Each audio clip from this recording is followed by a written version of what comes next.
क्योंकि प्रॉपर्टी ऐसी चीज है जो दिन दूनी रात चुगनी 365 दिन आपको कमा कर देती है, वो भी बगैर किसी मेहनत के। और अपने आप एक टाइम के बाद वो इतनी ज्यादा बड़ी बन जाती है जिसकी आप परिकल्पना भी नहीं कर सकते। If you want to become a billionaire तो आपको प्रॉपर्टी में इन्वेस्ट करना ही होगा। जिंदगी में अगर आप पैसे को डबल करना चाहते हैं तो शायद आप बहुत कुछ जानते हैं, या फिर पैसे को अगर मल्टीप्लाई करना जानते हैं तो बहुत कुछ जानते हैं।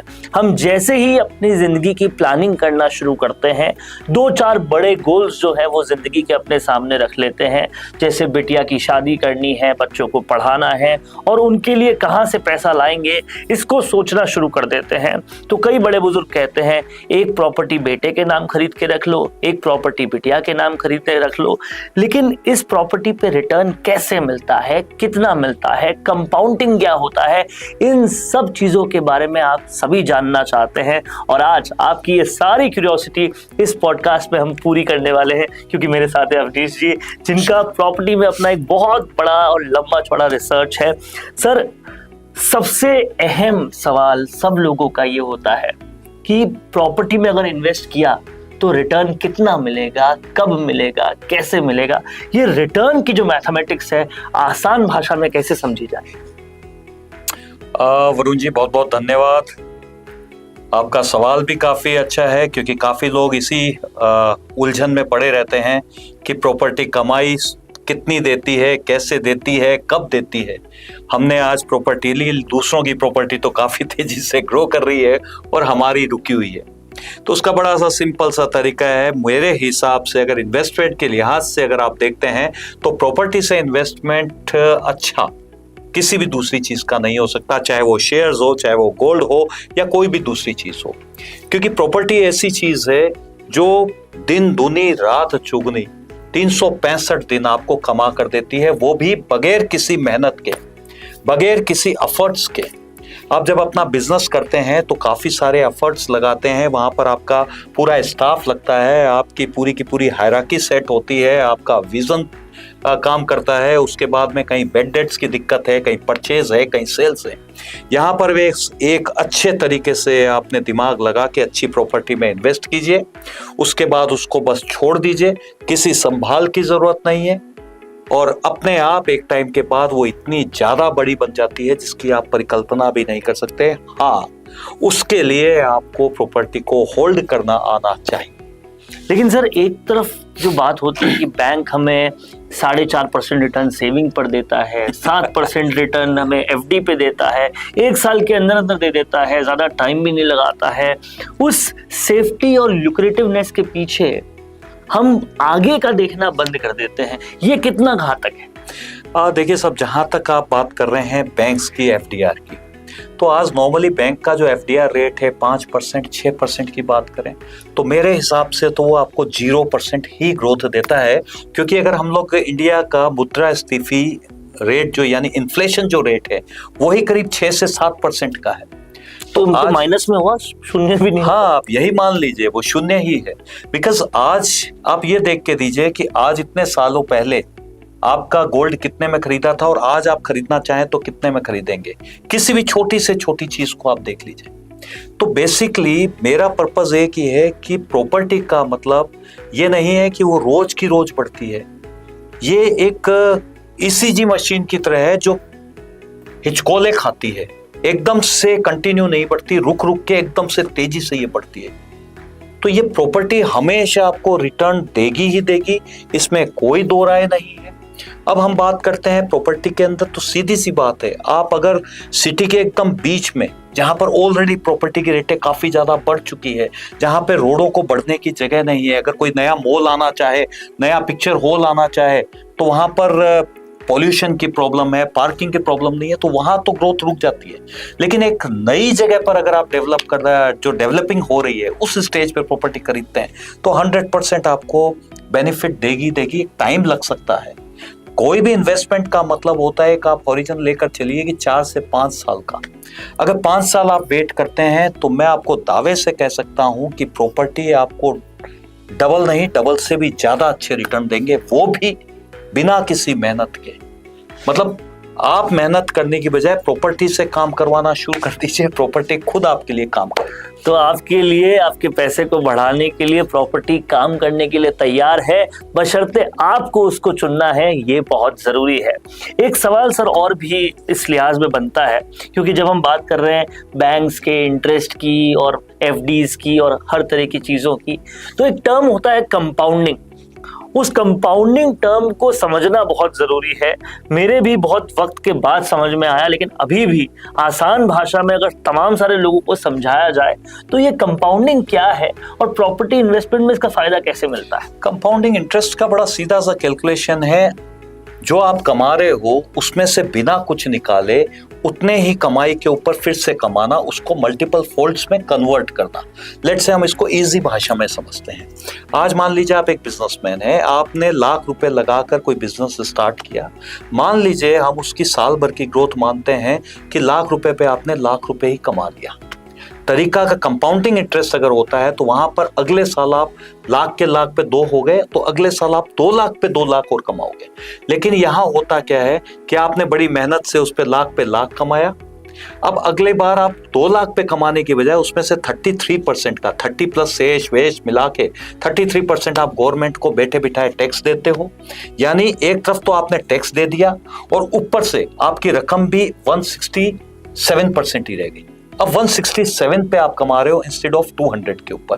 जबकि कंपाउंडिंग इंटरेस्ट का मतलब होता है आपकी चीज 100 की 200 हुई विदाउट एनी टैक्स दिए हुए, अब आप 200 के ऊपर 400, 400 के ऊपर 800, इस तरीके से आपका जो अमाउंट है उसको मल्टीपल फोल्ड्स के अंदर कन्वर्ट कर रहे हो। सेकेंड चीज है, यहां पर आपने एक चीज वो पूछी मुझसे, वो है कि आपका long term capital gain. Long term capital gain का मतलब भी क्या होता है कि साहब अगर नॉर्मल वे में हम लोग बात करें, ऑन एंड एवरेज 30% का इनकम टैक्स लगता है, जिसपे शेष वगैरह मिला के करीब 33% पड़ता है। हर साल आप अपना रुपया कमाते हो, गवर्नमेंट को फिर से 33% टैक्स देते हो। मान लीजिए हम बात करें कि आपने 10 साल में क्या कमाया, तो एक तरीके से 10 साल के अंदर 33 इंटू 10 यानी 330% तो टैक्स आप बिना बैठे बिना बात के गवर्नमेंट को दे चुके होते हो। जबकि प्रॉपर्टी का सबसे अच्छा फायदा ये होता है कि एक तो आपको कंपाउंडिंग इंटरेस्ट में आपकी ग्रोथ मिलती है। मान लीजिए आपने 20,000 की प्रॉपर्टी खरीदी, 5 साल बाद 40,000, 10 साल बाद 80,000, 15 साल बाद 1,60,000, 20 साल बाद 3,20,000, और वो डेफिनेटली आपको ग्रोथ मिल जाती है। लेकिन जब प्रॉपर्टी को सेल करते हैं, हाँ, तो तब कोई टैक्स नहीं लगता? सर बिल्कुल लगता है ना, दोनों में वही आपको बतलाया। एक तो होता है नॉर्मल टैक्स, वहां आपका यू आर पेइंग 33%। लेकिन हम सेकंड फैक्टर पे आते हैं, वो है लॉन्ग टर्म टैक्स। अगर किसी भी प्रॉपर्टी को आप साल 2 साल या उससे ज्यादा होल्ड करते हो, इसका मतलब आपका जो नए टैक्सेशन की मैं बात करूं तो 12.5% का टैक्स लगता है, जिसका भी करीब करीब 13-13.5% के आसपास आपका शेष वगैरह के साथ में चला जाता है। तो अल्टीमेटली आप ये सोचिए कि 10 सालों के लिए एक तरफ तो आप 33 इंटू 10 यानी 330% का टैक्स दे रहे हो, एक तरफ है खाली आप 13% का टैक्स देके आपका जो भी प्रॉपर्टी है उसका प्रॉफिट 13% गवर्नमेंट को टैक्स दो और बाकी की चीज आपकी होगी। तो काफी बड़ा इसका जो फर्क है वो आपका आता है, क्योंकि प्रॉपर्टी का वरुण जी सबसे मेन जो कमाई होती है वो कंपाउंडिंग इंटरेस्ट और उसके साथ लॉन्ग टर्म कैपिटल गेन का। जो भी इन 2 वर्ड्स का जादू समझ लेगा, जो भी इन 2 वर्ड्स का मैजिक समझ लेगा, आप ये समझ लीजिए वो कभी नीचे की ओर नहीं दे सकता। घटने के लिए उसके पास कोई जगह नहीं है और बढ़ने के लिए उसके पास पूरा आसमान पड़ा है। सर आखिरी सवाल के तौर पर एक सवाल बहुत सारी हमारी यंगस्टर्स ऑडियंस है उनके लिए पूछना चाहता हूँ, जिनकी नई नई जॉब्स लग जाती है, बड़े बड़े पैकेजेस लग जाते हैं और उसके बाद वो काम में इतने मशगूल हो जाते हैं कि पैसे को काम पर लगाना और प्रॉपर्टी के जरिए लगाना तो भूल ही जाते हैं। उन नए यंगस्टर्स को अगर आप कोई टिप देना चाहें कि इस तरह से वो अपने पैसे को लगाएं, ऐसे सेविंग करें और इस तरह से उसको मल्टीप्लाई करें ताकि उनका रिटायरमेंट के बाद का जीवन हंसते हंसते बीते। सब बड़ा सिंपल सा तरीका है, ये मैं नहीं कह रहा, जो भी बड़े बड़े लोग हैं, बिलियनियर्स है, उनका सभी का कहना है, in case if you want to become a billionaire तो आपको प्रॉपर्टी में इन्वेस्ट करना ही होगा। बिलियनियर प्रॉपर्टी से ही बनते हैं, क्योंकि कुछ चीजें ऐसी है जिसकी एमआरपी नहीं होती और दुनिया में सबसे ज्यादा ग्रोथ वही देती है। ठीक है, आज मैं उन यूथ को ये कहना चाहूंगा कि टेम्परेरी सोचने की बजाय परमानेंट सोचो। हम जिस तरीके से कई बार सुनते हुए आए हैं कि आज हमारे दादाजी ने, परदादा जी ने, नाना जी ने इस रेट में इस जगह पर जमीन ली थी, आज उसकी कीमत देखो कितनी हो सकी, खरीदना तो दूर, हम उसको सोच भी नहीं सकते। सेम आपकी जो पीढ़ी है, आपके बारे में वही सोचे कि साहब हमारे पिताजी के कारण से हमको ये जमीन मिल गई, ऐसी लोकेशन पर मिल गई, क्योंकि आज जिस जगह पर आप जमीन खरीद रहे हैं हो सकता है उस जगह पर कुछ भी डेवलपमेंट नहीं हो, लेकिन जब आपकी पीढ़ी उसके बारे में उसको देखेगी तो पता लगेगा वहां पूरी तरीके से डेवलप्ड हो चुकी होगी और उसकी रेट्स जो है मल्टीपल फोल्ड्स में कन्वर्ट हो चुकी थी। अच्छा, यहाँ पर एक चीज और है, अगर आप पैसा कमाते हो तो वहां उसको रखने के लिए आपको ट्रेजरी भी चाहिए, बैंक भी चाहिए, उसको कोई चोरी नहीं कर जाए, कुछ नहीं हो जाए। अगर आप JDA approved free hold loanable property लेते हैं, उसमें किसी भी तरह का कोई जोखिम नहीं होता, वो आपकी पूरी तरीके से सेफ होती है, आपकी नजरों के सामने होती है। खाली वहां पैसा ही नहीं बढ़ता, आपकी रेपुटेशन बढ़ती है, लोग जानते हैं कि साहब ये प्रॉपर्टी आपकी है। इसके ऊपर कोलेटरल सिक्योरिटी आपको कोई देनी होती है किसी भी तरीके से, तो आपके प्रॉपर्टी से बढ़िया इन्वेस्टमेंट वरुण जी मेरी समझ में दूसरा दुनिया में कोई भी हो ही नहीं सकता। तो अगर आप भी ये पॉडकास्ट देख रहे हैं, समझ रहे हैं, तो ये बातें बहुत साफ है कि भले ही जिंदगी आज में जीनी चाहिए, लेकिन कल को संवारने के लिए कुछ इन्वेस्टमेंट प्रॉपर्टीज में जरूर करना चाहिए। तो ये सारे पॉडकास्ट, एवीएम प्रॉपर्टीज के तमाम सारे वीडियोस देखिए, सोचिए, समझिए, पूछताछ कीजिए और फिर प्रॉपर्टी में इन्वेस्ट जरूर कीजिए। आपका कल भविष्य अच्छा होगा और आपका भविष्य अच्छा होगा और फिर आप अवनीश सर को थैंक यू जरूर कहेंगे। नमस्कार। अधिक जानकारी के लिए आप एवीएम प्रॉपर्टी यूट्यूब चैनल के इन सभी इंफॉर्मेटिव वीडियोस को भी जरूर से देख लीजिए।